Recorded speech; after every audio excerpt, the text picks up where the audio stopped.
খোয়াই পুরাতন টাউন হলে কৃতি সম্বর্ধনা অনুষ্ঠান হয়। বিজিবি খোয়াই মণ্ডল যুব মোর্চার উদ্যোগে একটা নাগাদ কৃতি সম্বর্ধনা অনুষ্ঠান হয়। 2024 সালে মাধ্যমিক ও উচ্চ মাধ্যমিক পরীক্ষায় খোয়াই মহাকুমার বিদ্যালয়ে যে সকল ছাত্রছাত্রীরা প্রথম বিভাগে উত্তীর্ণ হয়েছে তাদেরকে সম্বর্ধনা দেওয়া হয়। এই দিনের অনুষ্ঠানে উপস্থিত ছিলেন বিজিবি খোয়াই মণ্ডল সভাপতি সুব্রত মজুমদার, খোয়াই যুব মোর্চার মণ্ডল সভাপতি সত্যজিৎ পাল, খোয়াইপুর পরিষদের চেয়ারপারসন দেবাশিস নাথ শর্মা, খোয়াই পঞ্চায়েত সমিতি ভাইস চেয়ারম্যান তাপস দাস সহ অন্যান্যরা। অনুষ্ঠানে 200 জন ছাত্রছাত্রীকে সম্বর্ধনা দেওয়া হয়।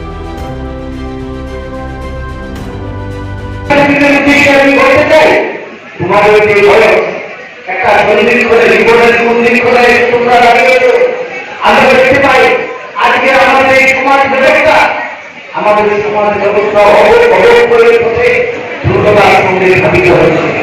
আজকে তোমরা যারা ছাত্র সমাজ আছে তারা লেখাপড়ার পাশাপাশি নিজেদেরকে একজন সঠিক মানুষ হিসেবে গড়ে তুলতে পারো, তবে অবশ্যই হাত থেকে আমাদের এই সমাজকে রক্ষা করা সম্ভব।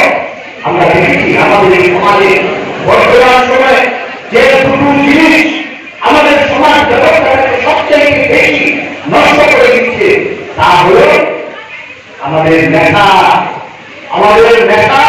আমাদের এই যুব সমাজকে ধ্বংসের পথে ফেলে দিচ্ছে। দ্বিতীয় হল নারী নির্যাতন, মহিলাদের প্রতি অবহেলা, অবহেলা। এই দুটো জিনিস আমাদের সমাজ ব্যবস্থাটাকে ধ্বংস করে দিচ্ছে, সমাজকে অবক্ষয়ের পথে নিয়ে যাচ্ছে। তা থেকে উত্তরণের পর কি?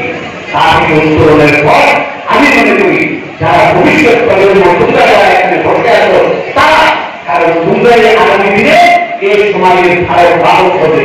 আমরা যারা এখানে বসে আছি, যারা গার্জিয়ান আছে, আমরা একটা পর্যায়ে পার করে ফেলেছি, কিন্তু আগামী দিনে এই সমাজের ধারক বাহক তোমাদেরকে হতে হবে।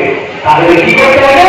এই সমাজকে সুন্দর পথে নিয়ে যাওয়ার জন্য লেখাপড়ার পাশাপাশি নিজেকে একজন সঠিক মানুষ হিসেবে গড়ে তুলতে হবে।